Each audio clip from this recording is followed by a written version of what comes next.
The Crystal Garden Cafe sparkled like a jewel box in the heart of Manhattan. Velvet chairs, gold-rimmed china, waitresses in tailored uniforms that cost more than June's monthly rent.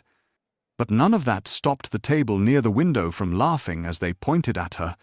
Their eyes followed her lips as she murmured to herself while refilling their water glasses.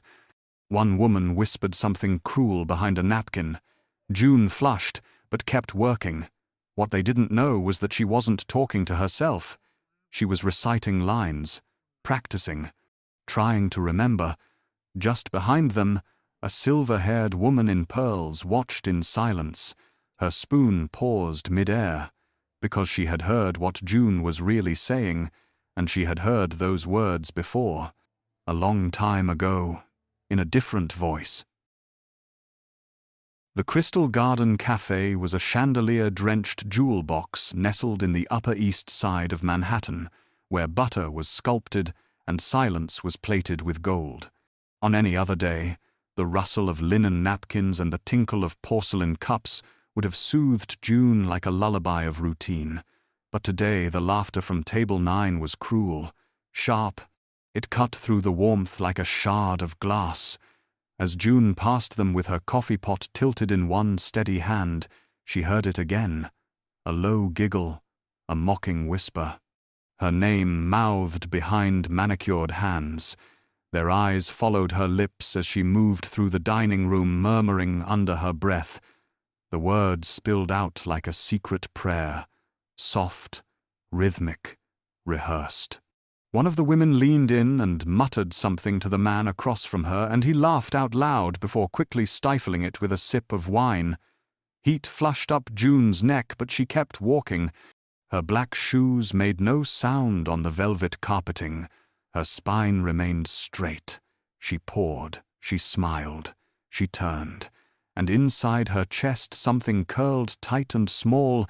She slipped into the kitchen without a word and set the silver pot down with a clink that was too loud for her usual carefulness. Mr. Louis glanced up from his clipboard with a raised brow, but said nothing. She was just the waitress with the quiet mouth, always talking to herself, always dreaming. The scent of lemon rosemary chicken floated through the air as steam curled from the dish pit, and somewhere behind her someone dropped a tray of forks. June stood by the prep table, folding napkins with stiff fingers. Her breath was shallow. Her mind replayed the scene in an unforgiving loop. Her voice, the laughter, the shame blooming behind her ribs. But in the front of the restaurant near the pastry case, someone else had noticed. An elderly woman with silver hair pinned in a perfect bun and a string of pearls that shimmered like moonlight against her tailored navy coat. She had paused her spoon mid-air and tilted her head. Her eyes were narrowed, sharp, focused. She had not laughed. She had not turned away. And while the others saw only a waitress talking to herself, she had heard something else entirely, something familiar, something echoing from long ago like a melody half-remembered. She took one last sip of her tea and dabbed at her lips with a linen napkin. She stood slowly, using her cane for balance. The tip of it tapped softly on the marble floor as she made her way toward the register.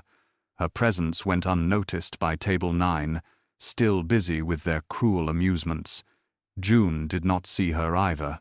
She was too busy counting out creamers and willing her hands to stop shaking. But the old woman saw her clearly, heard her clearly, and before she left, she slipped something into the tip jar, a calling card, a promise, a door about to open.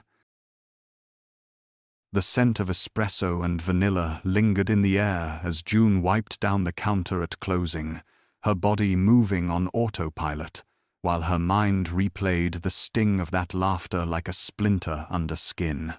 The guests had gone, the chandeliers were dimmed to a soft glow, the city outside was beginning to glitter with the sharp edges of evening. June reached for the tip jar to empty its contents into the envelope used for dividing gratuity. Her hand froze.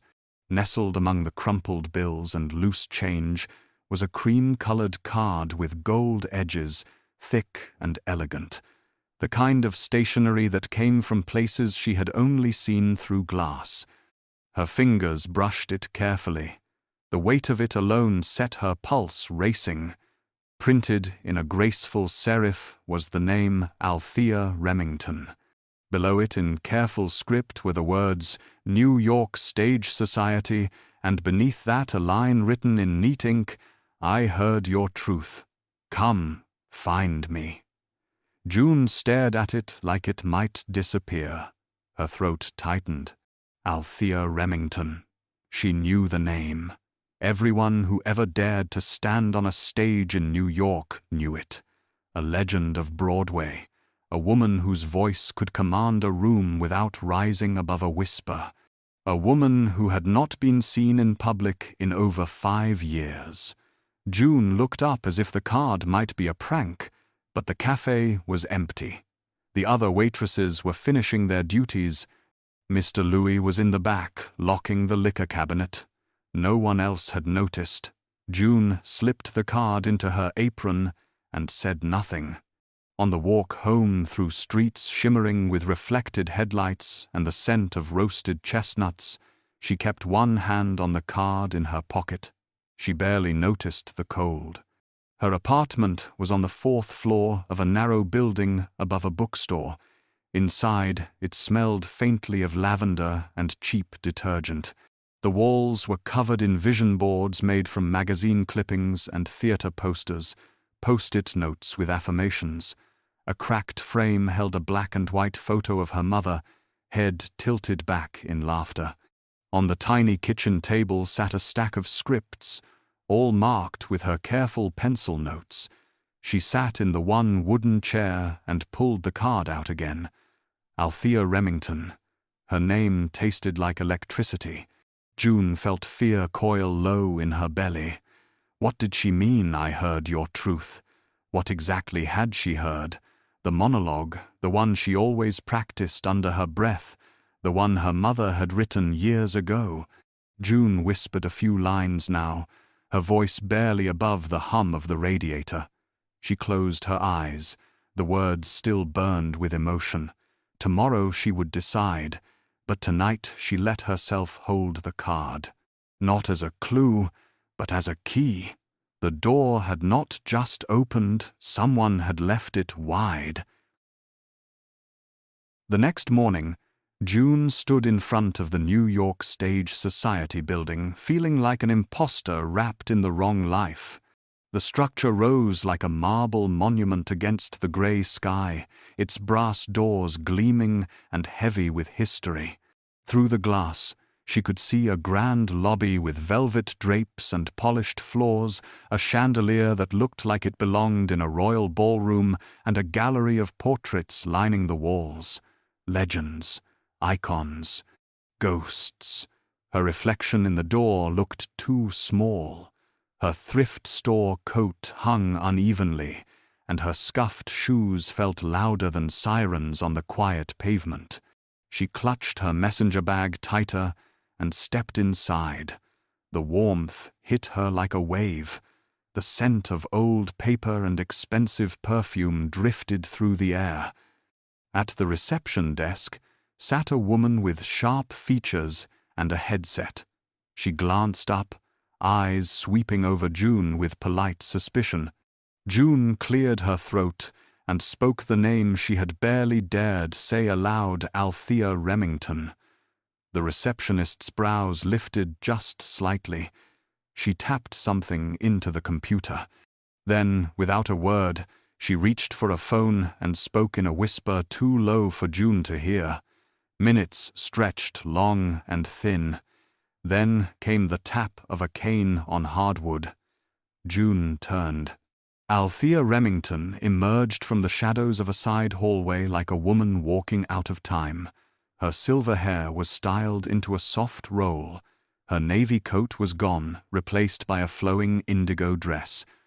The pearls remained, Her eyes locked onto June and her face softened. She gestured with one hand, "Follow me." June obeyed without a word. They moved through corridors lined with framed playbills and black and white photographs of actresses frozen mid-performance. Althea's office was a warm cocoon of velvet chairs and shelves filled with books whose spines were worn with love. A porcelain tea set sat waiting on a tray. "Please, sit." Althea's voice was not grand or dramatic. It was kind, steady. June sank into the armchair and clasped her hands to stop their shaking. Althea poured tea into delicate cups shaped like tulips and asked her gently, "Tell me what you were saying yesterday." June looked down, her lips parted, then closed, then opened again. She recited the lines, slowly, halting at first, then stronger. The monologue was about memory, about trying to remember a face that time had blurred. It was the piece her mother used to perform in the living room, barefoot, laughing between takes. When June finished, the silence was thick and full. Althea set down her cup and leaned back in her chair. Her eyes were wet but sharp. "That monologue," she said. "I wrote it, but not for myself. I wrote it for Marianne Bloom, a girl I once loved like a daughter." Her voice cracked like old paper. June blinked. "That's my mother's name, I think." The room seemed to shift, and in that moment, past and present reached for each other. Althea rose slowly and walked to a tall glass cabinet in the corner of the room, her cane tapping rhythmically against the floor as though marking time between heartbeats. She unlocked the case with a small brass key pulled from a chain around her neck and opened it with reverent care. Inside were artifacts from decades of theater history, a pair of silk gloves once worn by a Broadway legend, a faded program from a forgotten opening night, and behind them, resting against the back wall, was a photograph in a silver frame. Althea took it out and turned, her expression unreadable. She handed it to June, who took it with trembling hands. The woman in the photo was unmistakable. The same smile June had seen in the cracked frame on her own kitchen shelf. The same wide eyes. The same curls that never quite stayed in place. She was younger here, radiant, dressed in a simple blouse and holding a script. Her face was alive with hope. "That's her," June whispered. "That's my mother." Althea nodded, her eyes distant. Her name was Marianne Bloom. She was fire and air and magic and sadness. She was the most gifted actress I ever coached. She was supposed to be a star. June looked up. What happened to her? Althea walked slowly back to her chair and lowered herself into it with care. She disappeared. Just before her big break, she vanished from the scene. No calls. No letters. One day she was at rehearsal. The next, she was gone. I searched. I asked questions. No one knew where she went until yesterday. Her voice faltered and she looked at June. "Until you opened your mouth and her words came pouring out of you." June clutched the photo tighter. "My mother died when I was 9. She never talked much about the past. We moved a lot. I didn't know any of this. I thought she had just dreamed of the stage. I didn't know she had lived it." Althea smiled softly. "She didn't just live it, she owned it, but she carried a sadness and secrets. I think you are one of them." June stared down at the photograph. Her hands began to shake. For years she had wondered why her mother had never seemed to belong anywhere, why they had lived in the quiet edges of the city, why there were never any old friends, no family photos, just the monologue. just the words she practiced in the dark. Althea reached across the space between them and took June's hand. "You have her voice, but your story doesn't have to end the same way. I am directing a showcase next month. I want you in it. Let me help you finish what she started." June's breath caught. This woman, this place, this moment. It was impossible, and yet it was the most real thing she had ever felt. The door was no longer just open, it was waiting for her to step through. That night, June sat cross-legged on the floor of her tiny apartment, the silver-framed photo of her mother balanced on the edge of the coffee table, the card from Althea resting beside it like a relic. Outside, the city pulsed with its usual electric rhythm, horns and footsteps weaving a lullaby of ambition and fatigue. But inside, everything was still. The single lamp beside her cast a warm glow over her vision boards, now faded with time, the corners curled, the tape yellowing. Theater posters surrounded her like old friends. Lines from scripts scrawled in pencil filled the margins of notebooks. Her mother's voice played in her memory like a half-remembered song. June reached for the worn binder that held her collected monologues and pulled it onto her lap. The pages were dog-eared and smudged, but they were sacred. She flipped to the piece she had recited at the cafe. The one Althea had recognized, the one her mother had written. She traced the title with one finger, "The Sound Between Footsteps." She whispered the first few lines under her breath, her voice steady now, stronger. It felt different tonight, not just like memory, but like legacy, like blood. The room was quiet, except for the hum of the radiator and the occasional groan of old pipes. Her fingers moved slowly as she turned the page, as if each sheet held a secret. On the third page, she noticed a note in her mother's handwriting she had never seen before. It was in the margin, barely visible, "For the one who remembers me." June swallowed hard. It felt like a message meant for this moment. Her breath hitched as tears slipped quietly down her cheeks. All her life, she had been carrying a piece of someone else's unfinished story, whispering it into empty rooms, waiting for someone to listen. And now someone had. She wiped her eyes and stood, crossing the room to the small mirror above her sink. Her reflection stared back, tired eyes, determined chin, her mother's face remade. Tomorrow she would return to the New York Stage Society. Tomorrow she would say yes, but tonight she needed to feel it. She pulled her mother's earrings from the drawer where she kept her few treasures and clipped them on. They were small gold hoops, nothing flashy, but they felt heavy with meaning.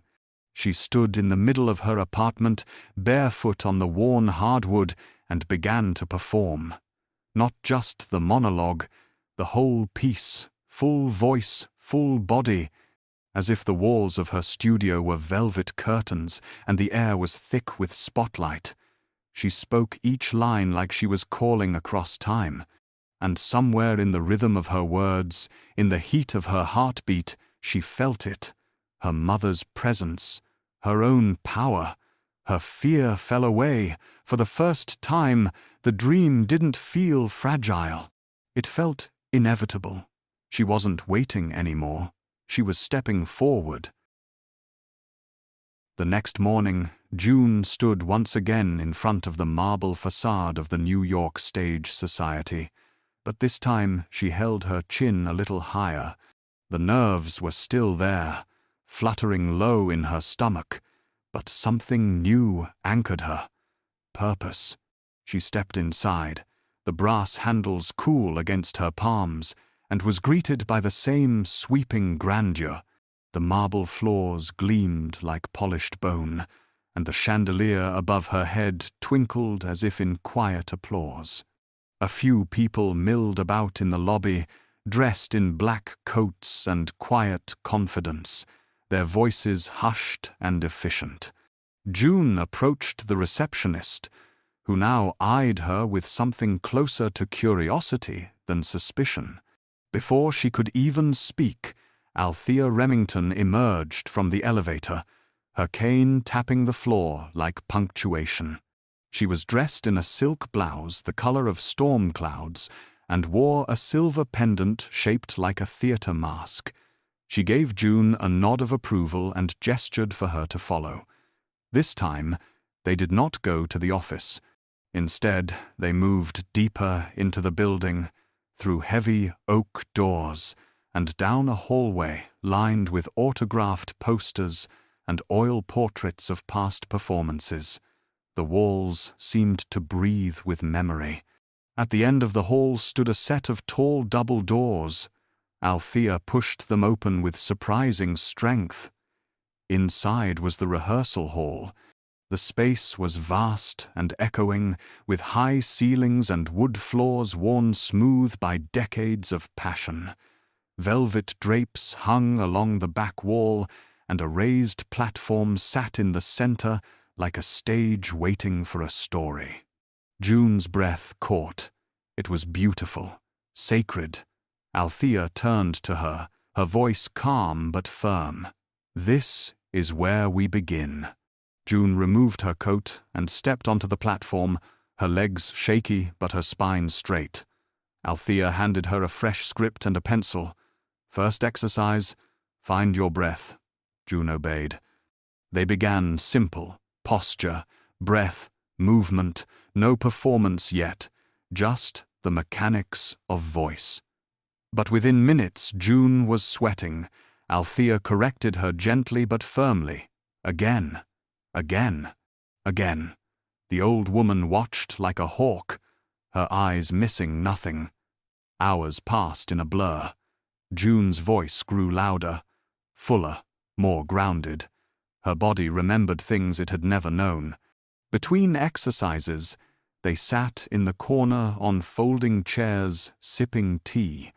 Althea told stories of the stage, of triumphs and disasters, of Marianne Bloom's brilliance, her defiance, her heartbreak. "She never named your father, but I remember the way she spoke about him, with fire." June listened, heart aching and full. By the end of the day, her legs trembled with exhaustion, but her chest was light. She had never felt more alive. The space around her no longer seemed foreign. The echoes no longer felt empty. They felt like possibility. As she left the rehearsal hall, June looked back once more at the velvet curtains. This was not a dream. This was a beginning. 2 weeks into her private sessions with Althea, June moved through the rehearsal hall like it belonged to her, though the awe had never left. The room, once echoing and cold, now felt like a vessel she was filling with sound, breath, and memory. That afternoon, the golden winter light spilled through the high windows, casting long shadows across the stage as Althea arrived carrying something clutched close to her chest. It was a vintage costume trunk, aged leather with brass corners and faded initials burned into the side. Althea said nothing at first, only dragged it to the center of the room and slowly opened the lid. A faint scent of old perfume and forgotten dreams wafted out. Inside were silk shawls, handwritten scripts, dried roses still tied with ribbon, and journals stacked like bricks in a fragile wall. "These belonged to your mother. I've kept them all these years." June dropped to her knees beside the trunk, reverently lifting one of the notebooks. It was thin and fraying at the edges. She opened it and found her mother's handwriting dancing across the page in careful loops. There were scenes, snippets, emotions painted in words. But then she found it. A letter addressed in faded pencil on the inside cover to my future star. June's breath caught, her hands trembled as she read. The letter was raw, tender, full of apology and hope. Marianne had written about dreams deferred, and the wish that if her daughter ever found these pages, she would carry the torch she herself had dropped. June's tears fell silently onto the paper. She read every word like scripture. Althea watched from her chair, silent and solemn. Your mother never stopped creating, even when she left the stage, even when she left me.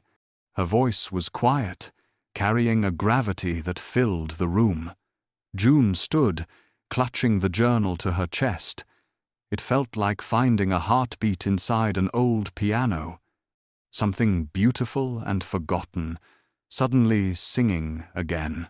Althea stepped forward and placed her hands on June's shoulders. We bring her voice back, together. The emotion in her eyes was too deep to name. That afternoon, they began working on a new monologue. One Althea had never shown to anyone, one Marianne had written in secret. The words were sharp and aching, a story of silence, of being almost seen. June spoke them slowly at first, then with growing power. As she performed, Althea's eyes glistened. For a moment, it was as if Marianne had returned, not as a ghost, but as breath and bone and fire. When June finished, the silence was absolute. Then Althea stood and clapped once. That was not your mother's voice. That was yours. June nodded through her tears. She was not just echoing history now, she was building on it. This rehearsal hall was no longer a museum. It was a forge, and she was ready to burn. The week of the audition arrived cloaked in rain, the city veiled in mist like a theater just before the curtain rises, and inside the New York Stage Society's performance chamber, preparations buzzed like a living organism. June sat backstage in a simple dress the color of dusk, her mother's earrings glinting softly beneath her hair, the worn leather journal now a constant weight in her bag. The room beyond the curtain held no crowd, just a row of important faces from the inner sanctum of the city's theater world, casting directors, playwrights, and Althea's oldest allies, seated with the careful posture of people trained to see past nerves and into truth. June's palms were damp. Her pulse was an uneven metronome. She had been rehearsing for days, her voice growing stronger, her breath more certain, her fear retreating like tide from shore. But now, in this final moment, doubt crept in like fog through an open window. What am I doing here? What if I fail her? What if I fail myself? Althea appeared beside her without announcement, her eyes calm, her hand light on June's shoulder. She said nothing, but her gaze was enough, a silent benediction. Then she turned and disappeared into the wings, her cane tapping a rhythm of trust. June stepped onto the stage, her shoes whispering against the floor. The room was quiet, expectant. The spotlight flickered on, warm and blinding. She stood alone, and then she spoke. Not with volume at first, but with presence. Her voice unfurled like ribbon, the words of her mother's monologue reshaped by her own pain and triumph. She was not mimicking, she was embodying. The piece told the story of a woman trapped in the silence of others' expectations, who one day stands up and speaks her own name into the sky. It was not about fame, it was about freedom.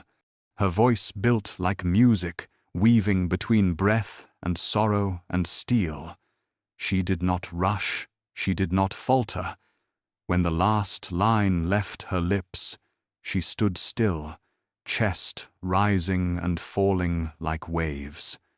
Silence followed, not the unsure kind, the stunned kind, then a single clap, then more, then a rising current of applause, not raucous, but deeply felt, a quiet storm of recognition. A man with silver hair in the front row leaned forward and whispered to the person beside him, "That was Bloom's blood on that stage."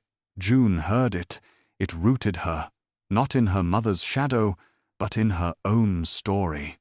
She bowed once, tears unshed and burning behind her eyes, then turned and walked off stage with the grace of someone who had finally stepped into her name. Backstage, Althea waited. She did not clap. She simply opened her arms, and June, for the first time in her life, stepped into them without hesitation. She had not just performed, she had arrived. 2 days later, the Crystal Garden Café gleamed under the soft golden lights of brunch hour, the scent of citrus glaze and roasted espresso curling through the air like memory itself. Table 9, once again occupied by its usual rotation of silk scarves and smug laughter, buzzed with idle gossip and champagne spritzers. The woman in the lavender coat was mid-sentence, her voice raised just loud enough to assert dominance without appearing uncouth, when her eye caught the front page of the New York Culture Review sitting neatly in the cafe's newspaper stand. Her words stilled in her throat. On the cover was June, hair pulled back, eyes luminous, caught mid-performance with a headline that read, "Bloom's Legacy Rises." A silence settled briefly over the table. The man beside her leaned over and muttered something under his breath. No one laughed. They stared. One of them reached for the paper, flipping it open with a rustle too loud for their hushed setting. June's name was printed in bold, her story told with reverence and awe, from waitress to rising star, from whispered lines to roaring ovation. At that moment, the door chimed. June entered. She wasn't in uniform. She wore a soft grey coat cinched at the waist and heeled boots that echoed confidently on the marble. Her mother's earrings caught the light. She was not carrying a tray, not holding menus. She was holding a script tucked beneath her arm and a coffee she had bought herself. The same manager who used to bark orders now straightened his tie and nodded in awkward greeting. June simply nodded back. She walked past table 9 with the grace of someone who had outgrown the room.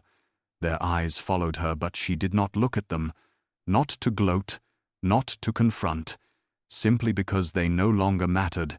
She took a seat at the small table near the window, the one she always admired but never dared to sit at, and pulled out her script. A quiet beat passed. The same silver-haired woman who had once placed the card in the tip jar passed by the window outside. She paused, smiled to herself, and continued walking. Inside, June sipped her coffee and began rehearsing her lines in a low whisper. This time, no one laughed, no one whispered.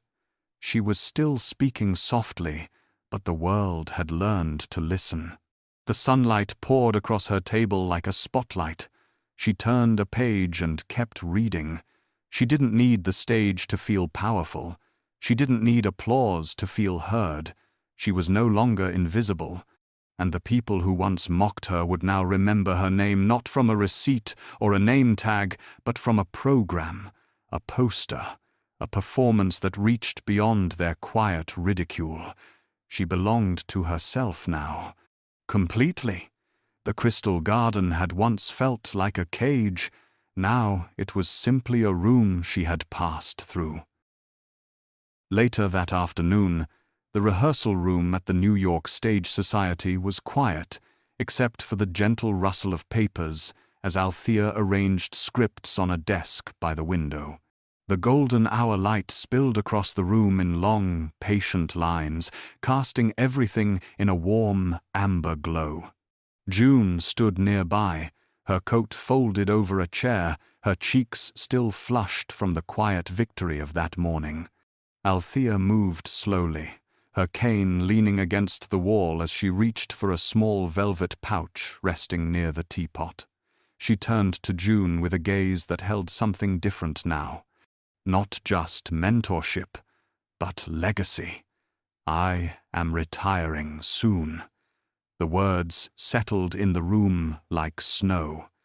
June blinked, caught off guard, but before the ache of departure could form fully in her chest, Althea reached into the pouch and pulled out a slender brass key attached to a delicate chain. She pressed it into June's hand. "This was once given to me when I was still unknown. It opened the first rehearsal room I ever truly belonged to. Now it belongs to you." The words were soft but full, heavy. June stared at the key, the cool metal grounding her. It was not ceremonial. It was an invitation. Althea stepped back, gesturing toward the room with a slow sweep of her hand. "This will be your space now. You will coach. You will protect young voices. You will listen when no one else hears." June felt the heat rise behind her eyes. The idea of being the one to hold space for someone like her, a girl lost in a dream and surrounded by silence, was both terrifying and miraculous. "I don't know if I'm ready." Her voice came small. Althea smiled. "None of us ever are. But you are more than worthy. You carry blood and brilliance. You see people, and you will remind them of who they are." June looked around the room.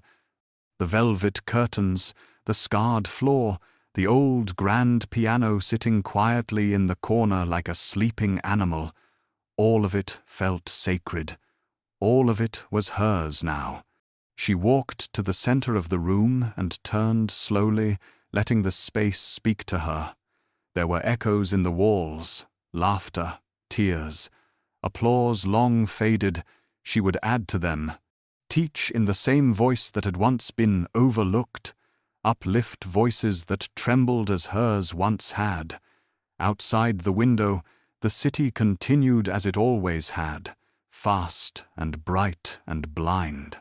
But inside these walls, something gentle was being passed from one generation to the next, a torch lit not by fame, but by fire, forged in quiet perseverance. June slipped the key over her neck, the chain settling beside her mother's earrings. She did not cry. She smiled, small, certain.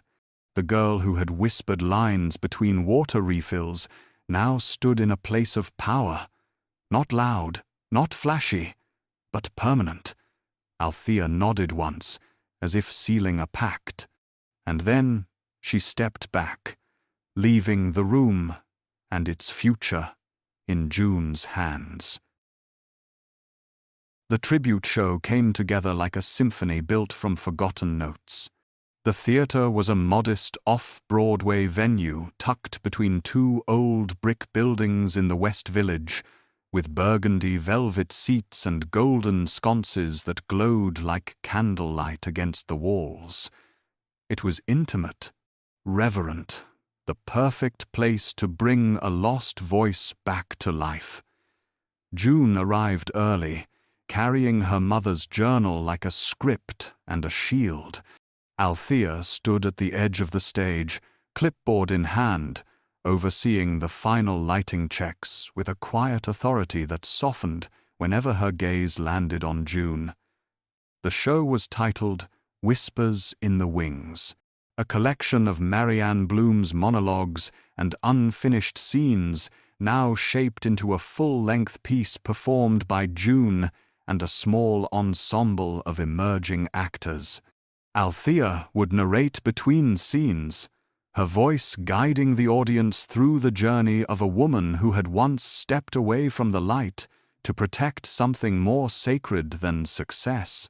Backstage, June dressed in simple costumes, neutral colors, clean lines, nothing flashy, just emotion and honesty.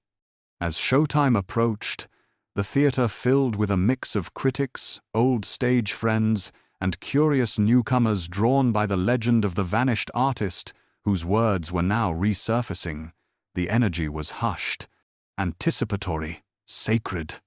When the curtain rose, the stage lit only by a single warm spotlight, June stepped forward.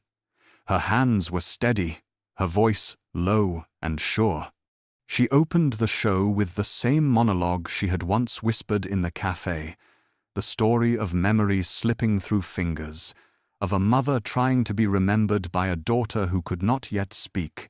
Her words caught the air and held it. As the show unfolded, laughter rippled through the crowd at lines filled with Marianne's wit. Tears followed during pieces that ached with truth. The cast moved like breath around June's center, and at the heart of it all, the bond between mother and daughter pulsed like a heartbeat beneath every word. During the final piece, June sat alone in a single chair center stage, clutching the velvet pouch that once held the rehearsal key. She spoke to the imagined ghost of her mother, asking if she had done enough, if her voice had carried far enough to reach her. The silence after her final line stretched like silk. Then the lights dimmed.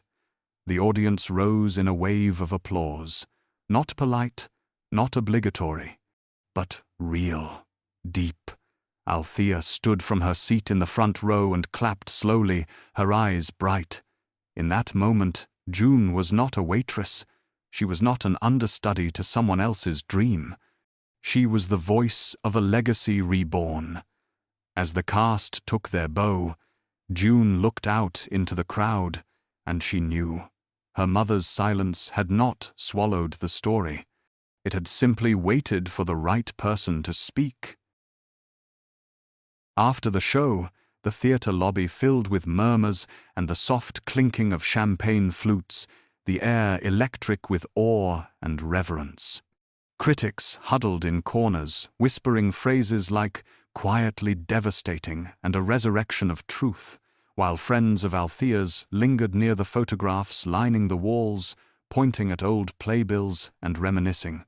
June stood by a small display set up near the entrance featuring her mother's headshot beside a quote from her journal that read, "Speak even if your voice shakes." She wore a simple black dress and her mother's earrings, her makeup soft, her expression full of quiet astonishment. People approached her one by one. An older man in a blue scarf who said he once watched Marianne perform in a rehearsal room 30 years ago, a young playwright who thanked June for reminding her why she started writing, a journalist who asked for a quote and ended up sitting with her for 20 minutes, just listening. But the moment that stopped June cold came from a small voice behind her. "I talk to myself too." She turned. A girl no older than 9 stood beside her mother, eyes wide, holding a crumpled playbill and a pen. Her hair was pulled into a tight braid. Her expression was nervous but brave. June knelt slowly so their eyes met. "That's good. That means you have stories in you, stories that want to come out." The girl blinked, as if the words were a secret code she had waited her whole life to hear. Her mother stepped forward apologetically, but June waved her off gently and took the playbill. She signed it with her name and a small note. "Keep whispering until they listen." When the girl smiled and hugged her tightly before disappearing into the crowd, June stayed kneeling for a moment longer, eyes burning. That was the cycle completing. That was the meaning. Later, as the lobby emptied and lights dimmed, Althea came to her side, her cane tapping softly on the floor. You saw her, the little girl. You reminded her of who she was. Althea's voice carried both pride and finality. The next generation begins with one small voice. The mentorship torch had not just been passed, it had been earned. As they walked together toward the door, June glanced back at the quiet lobby one more time. The stage now empty, the lights now low, but something remained, a vibration, a memory held in the walls. Her mother's words, her own voice, the tiny whisper of a child who now knew she wasn't strange for speaking aloud, just gifted, just brave. Outside, the city had softened into twilight. The streets glistened from a recent rain, and the air smelled faintly of pine and pavement. June slipped her hand into her coat pocket and felt the velvet pouch with the key. A symbol, a tool, a promise. She didn't know what the next chapter would be, but she knew this. She would not let the silence return, not for her, not for anyone. 1 week later, beneath a sky brushed with soft grey clouds, June and Althea stood side by side in a quiet corner of Riverside Cemetery. The grounds were still, the trees swaying gently in the late winter breeze as if whispering secrets to the stones beneath them. A small bouquet of white lilies lay at the base of a simple headstone etched with the name Marianne Bloom.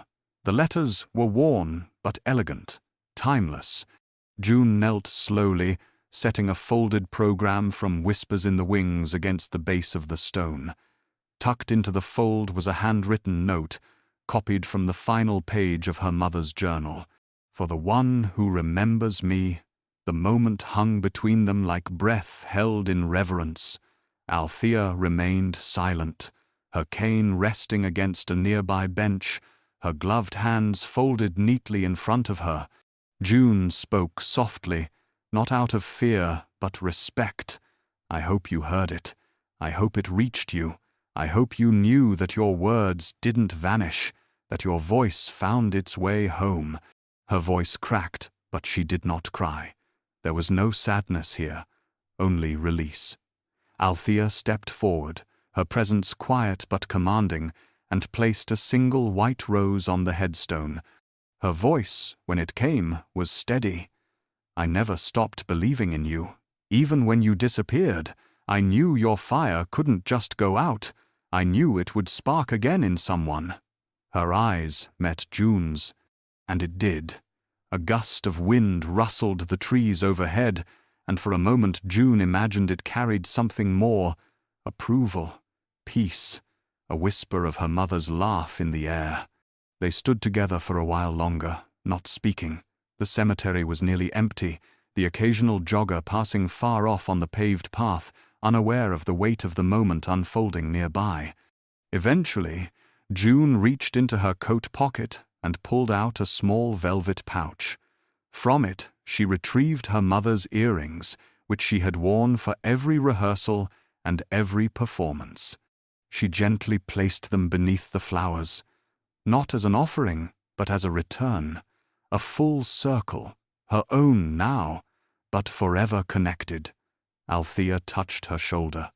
You've honored her in the highest way, not by remembering her exactly as she was, but by becoming who you are. They walked back to the car in silence, the gravel crunching beneath their feet. June took one last look over her shoulder at the headstone. It no longer looked like an ending. It looked like a marker, a beginning, a reminder. As they pulled out onto the main road, the city skyline peeked through the bare branches ahead. The same city that once overlooked a young mother's voice now stood ready to amplify her daughter's. And June knew this truth deep in her bones. The story was not buried. It had simply been waiting, and now it would never be forgotten. The following afternoon, The heavy oak doors of the Vance family's private library swung open as June stepped into the vast space that now felt strangely familiar, her footsteps muffled by the intricate Persian rug that spanned the entire floor. Floor-to-ceiling windows bathed the room in pale light, and the air was thick with the scent of old books, leather, and something floral that clung faintly to the drapes. Richard Vance stood at the grand table in the center of the room, his sleeves rolled up, sifting through stacks of documents and photographs. June hesitated in the doorway, still adjusting to the quiet presence of this man who was both her uncle and, in so many ways, a stranger. He looked up and offered her a soft smile, one that held respect now, not curiosity. "You made us proud." He gestured to the open file in front of him. "I think it's time we finish what we started." She stepped closer, heart pounding as he pulled out a slim folder marked Oregon. Inside were maps, DMV records, and newspaper clippings. At the top was a name she had never seen before. Mia Collins. Richard explained that after the car crash that supposedly took Marianne's life, there were inconsistencies no one questioned. But now, with the diary and the performances breathing life into the truth, he had reopened the search. A private investigator had traced the trail of someone matching Marianne's description who had moved to a small coastal town under a different name. No credit history before 2004, no family listed, a house purchased in cash. All signs pointed to a woman running from a past too heavy to carry. June's breath caught as Richard slid a photo across the table. It was grainy but clear enough. A woman standing in front of a small blue cottage with wind-blown hair and a canvas bag slung over her shoulder. Her posture was older, tired, but the face was unmistakable. The same eyes June saw in the mirror every morning. Her mother, alive. June sat down slowly, her hands trembling. She had built an entire story around a grave, around absence, around loss. And now that story cracked open, revealing a deeper truth. Richard spoke gently, his tone practical but full of emotion. She changed her name. She built a life, alone, but not gone. "We leave tomorrow. I've arranged everything. Just you, me, and my mother, if you're ready." June didn't respond right away. Her fingers traced the edges of the photograph, her mind racing through years of questions. "Why did you leave? Why didn't you come back? Did you think I wouldn't understand?" The questions pressed at her throat but didn't escape. Not yet. Outside the tall windows, the late afternoon sun painted the buildings in honey and gold. June stood, her decision silent but certain. She would go. She would find her. The performance had been for her mother's memory, but now she would step into her mother's life, and nothing would ever be the same. The flight to Oregon landed under a sky washed in silver, the clouds low and soft like breath against glass, and the coastline beneath them was all jagged cliffs and endless green. The rental car curved along winding roads flanked by towering evergreens and glimpses of the Pacific glinting in the distance. June sat in the back seat, her eyes fixed on the passing landscape as Richard drove, and Ella Lenena sat beside him, silent and rigid, her hands clenched in her lap. No one had spoken much since leaving the airport. The weight of what they were about to face settled like fog in the car. Every mile closed a gap 20 years wide. As they entered the small coastal town of Cannon Beach, the ocean opened before them like a secret finally spoken. It was quiet, almost storybook, painted cottages, wind chimes, flower boxes clinging to windows. They parked down the street from the address listed on the investigator's report. A blue cottage sat tucked between two wind-blown pine trees, its porch lined with seashells, and a single wooden chair facing the sea. Smoke curled from the chimney. It looked nothing like the life Marianne had been born into, and yet it looked exactly like a place someone would choose to begin again. Richard killed the engine. The silence stretched. I should go alone. His voice was calm, but carried the tremor of a man walking toward the unknown. Elena said nothing for a long moment. Then she nodded once, tight and pained.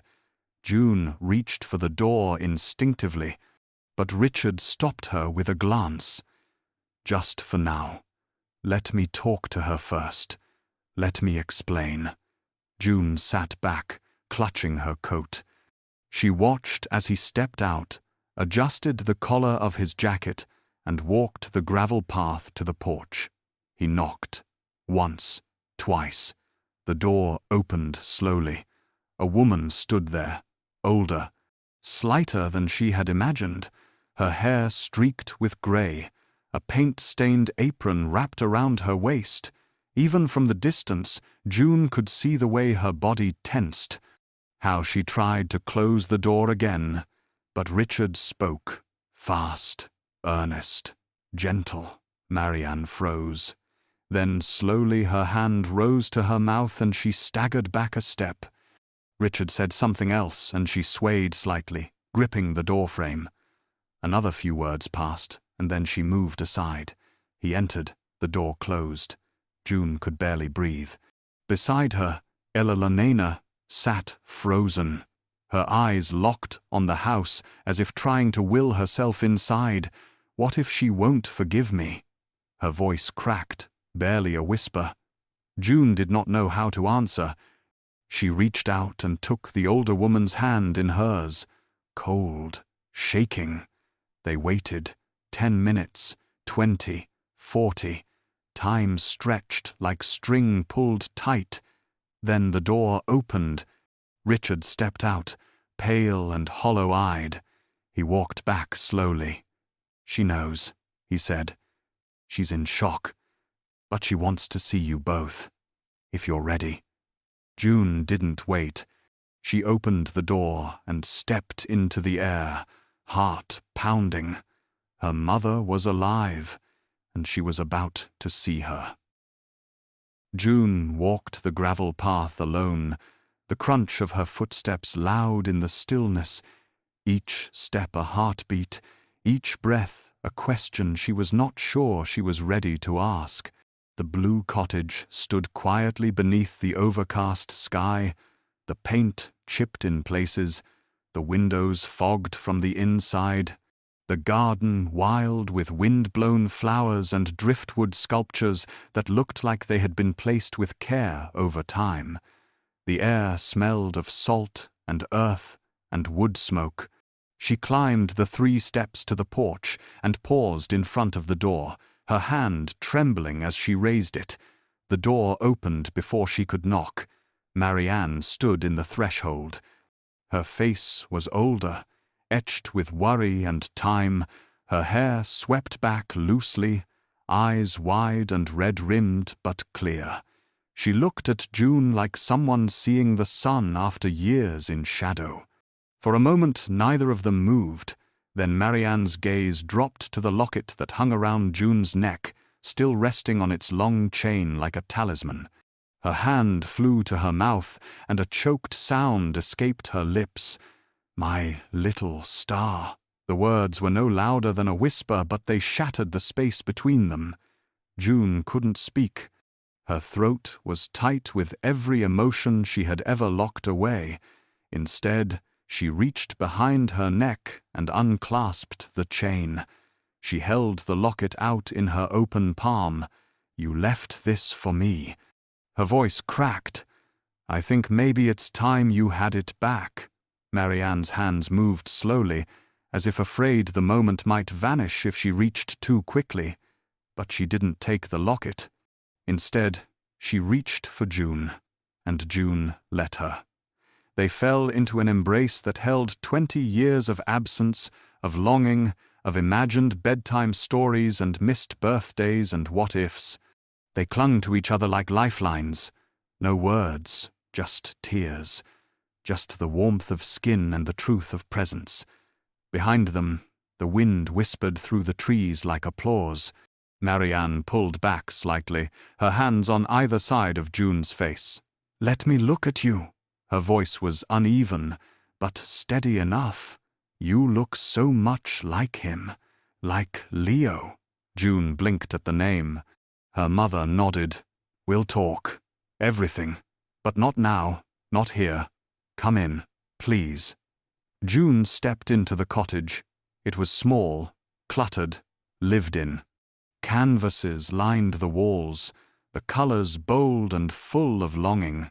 There were books everywhere, and the scent of paint mingled with the smell of baking bread. It felt like memory and future all at once. Marianne turned back to her daughter and smiled through her tears. "You found me." Her voice cracked again. June reached out and took her mother's hand. "No, you left a trail. I just followed it." Behind them, the door stayed open, because there was still one more person who needed to step through. The door creaked once more as Elena stepped hesitantly onto the porch, her gloved hands gripping the railing like it might hold her together. Her coat, tailored and flawless, looked out of place against the faded blue paint of the cottage. She paused at the threshold, her breath shallow, her eyes locking with Marianne's across the room. Time held its breath. Marianne stiffened, her arms still around June, her body pulling back slightly as if bracing for something sharp. The silence between them was not empty. It was full of years, of silence, of too much said and never said. Elena opened her mouth, but no sound came. Her throat worked, her chin lifted, then finally, soft and breaking. "You're alive." Marianne stepped forward slowly. "I was." Her voice carried no drama, only truth. "You buried me in your mind long before I ever disappeared." June looked between them, heart pounding. She had prepared for this moment, and yet nothing could prepare her for the look in her mother's eyes. Not anger, not even pain, just distance, and something deeper, resignation. Elena crossed the room in small steps, stopping just short of her daughter. "I did what I thought was best. I gave you the life I never had." Marianne's laugh was soft, bitter. "You gave me a cage. And when I tried to leave it, you made me feel like a traitor. I was trying to save you. You were trying to control me." The words hung in the air, thick and aching. June took a step back, giving them space, her hands trembling. She had spent her life wondering what kind of woman her mother was. Now she saw it clearly. She was fire restrained, a voice silenced. And Elena, for all her poise and power, looked suddenly very small. "I'm sorry," Elena said finally, and the words sounded like they had cost her everything. "I thought I knew what love looked like. I thought it meant molding you into something perfect. I was wrong." Marianne's face softened just slightly. The lines around her eyes seemed to deepen and then ease. "I never wanted to hurt you, but I couldn't survive in the shape you made for me. The silence after was different, less sharp, more open." Elena's voice dropped again. "Can we try again? Not as mother and daughter, but as women who have both lost too much." Marianne looked at June, her daughter, her legacy. Then she looked back at her mother. "I don't know, but maybe." The word held space for something to grow. Not forgiveness, not yet. But the chance of it. June stepped forward and took both their hands in hers, the locket between them, a bridge, a symbol, a wound and a thread. For the first time in 20 years, the three women stood in the same room, not as broken pieces, but as beginnings. The past had spoken. Now the future was listening. In the days that followed, the small blue cottage became a place of slow, delicate repair. The ocean whispered against the shore like a lullaby, and inside, Marianne and June began the tender work of becoming mother and daughter, not through blood alone, but through time shared. They walked the beach in the early mornings, wrapped in thick sweaters, their footsteps leaving twin paths in the sand. Marianne spoke of Leo then, of the man with paint-stained hands who had loved her fiercely and completely. She described his laugh, how he sang off-key while cooking, how he cried when June was born, holding her so gently she thought the baby might float out of his arms. June listened with wide, tearful eyes, absorbing the image of a father she would never meet, but somehow already missed. Marianne described their last days together, how they had planned to tell June everything when she was older, how Leo's illness took him so quickly there wasn't time to rewrite the past. I thought I could keep you safe by keeping you hidden. I thought I could protect you from all the things I had to run from. Her voice was filled with love and regret. I never stopped wondering if I was wrong. June reached for her hand and held it tightly. I wasn't lost, I just didn't know where to look. Inside the cottage, they moved through the rhythms of newly shared space. June cooked while Marianne painted. They traded favorite books, laughed over burned toast, and cried over old journal entries. It was messy and healing, and still the ache lingered. Not every silence was filled. Not every scar soothed, but the shape of their days began to hold something sacred. Across the country, Elena returned to New York, quieter now, changed. She did not ask Marianne to come back with her. Instead, she sent letters, not demands, just words, honest and flawed. Sometimes they were read, sometimes they were not, but they existed. And that was more than there had been before. As the spring crept in, Marianne gave June a key. "The cottage is yours," she said simply. "When I'm gone, or even before, if you need it. A place to rest, a place to remember," June cried when she took it, the small brass key cold in her hand but warm in her heart. One evening, as the sun dipped into the sea, setting the horizon on fire, they sat on the porch with tea and silence. Marianne looked over at her daughter and smiled. "You're so much more than I ever imagined. You're what I never had the chance to become." June didn't answer. She didn't need to. She leaned her head on her mother's shoulder, the locket warm against her chest. The ocean roared like applause far below. They sat like that for a long time, not needing anything, just being. Together, whole, home. 1 year later, the once-forgotten performance hall in Lower Manhattan buzzed with soft music, camera flashes, and the low hum of voices speaking in the language of art and awe. Amelia Vance Garrison stood just inside the grand entrance of the Soho Gallery, her hair tucked neatly behind one ear, her long grey dress falling like brushstrokes across the floor. This night was hers. Her first major solo exhibition. The walls around her pulsed with her life's work, each canvas a story painted in wind and sea and memory. The show was titled Mia Collins, an autobiography in landscape, a name she had used to hide, now reclaimed without apology. In the center of the main room, one painting drew the crowd, a portrait titled Leo 2009. A young man with wild curls, paint under his fingernails, and the storm of passion in his eyes. He seemed to look right through the gallery lights and into the soul of anyone who paused. June stood before it, hands clasped behind her back, her eyes shining. It was the first time she had seen her father, not in photos, but through the eyes of love. Amelia approached quietly, her fingers brushing her daughter's shoulder. "He would have been so proud of you, of both of us." June nodded.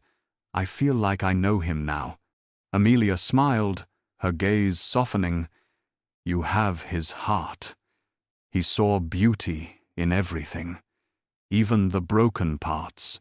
Across the room, Elelena stood by the far wall, her silver cane resting beside her as a critic beside her murmured praise. Her eyes, however, remained fixed on her daughter and granddaughter. She did not approach, she did not interrupt, she simply watched. And when the critic called Amelia's lost years a tragedy, Elelena's voice was steady. It was not a tragedy, it was her life, and it was necessary for this. Then, quietly, she turned and left, slipping through the door with a grace that said everything without speaking. She had finally learned to let go. A sudden flash of light startled the crowd. A tabloid reporter, camera in hand, had pushed past the velvet ropes. His voice rang out. "Amelia Vance, is it true you faked your death to hide a secret child from your family?" The air cracked with tension. Amelia froze, her old panic rising. But before she could retreat, June stepped forward, her voice calm. "My mother's name is Amelia Vance Garrison. She is one of the most brilliant artists of her generation, and I am her daughter. We are not a scandal. We are a family. This is her story. If you have questions, ask about the work." Her poise was absolute. The crowd responded with quiet applause. The reporter, properly shamed, was escorted out. Amelia looked at her daughter, eyes brimming with gratitude and awe. In that moment, the daughter had become the protector. And in that moment, nothing was missing anymore. Later that night, as the noise of the gallery faded into the velvet dark of New York's Upper West Side, the four of them gathered quietly in the grand hall of the Vance mansion. The fire crackled softly in the hearth. The portrait of young Amelia still hung above the mantel, untouched. Her smile was the same, fierce, unapologetic, a glint of rebellion caught in paint. They stood before it in a line that once never could have existed. June, Amelia, Richard, Elelena, the strange constellation of a family that had been shattered by silence and rebuilt by truth. "To family," Richard said, raising a crystal glass. "In all its complicated, beautiful forms." They echoed it back softly. Then Amelia stepped closer to the portrait and took something from her pocket, a small velvet box. She turned to June and handed it over. Inside was a brass key, simple, old-fashioned, worn smooth by time.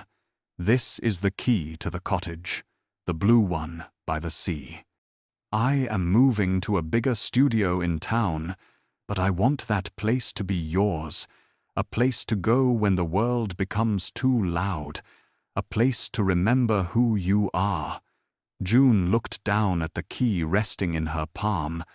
It wasn't wealth, it wasn't power.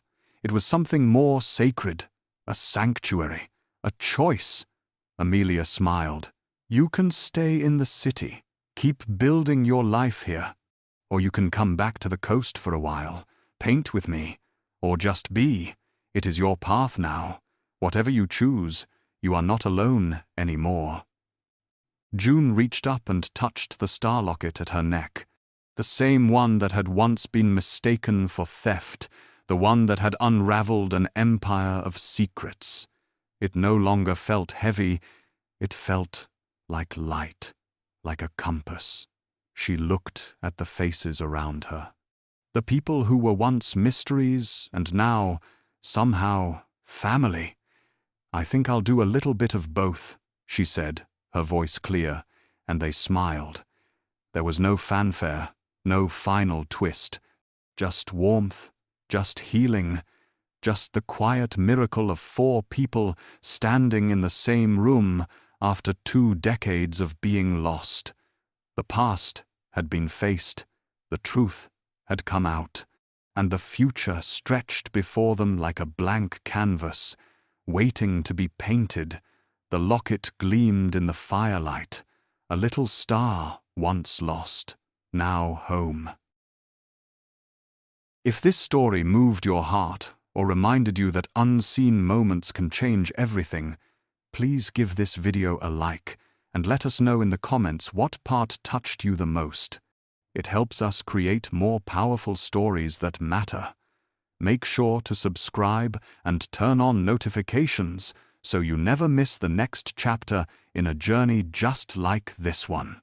And if you know someone chasing a dream, doubting their voice, or waiting for life to notice them, share this story.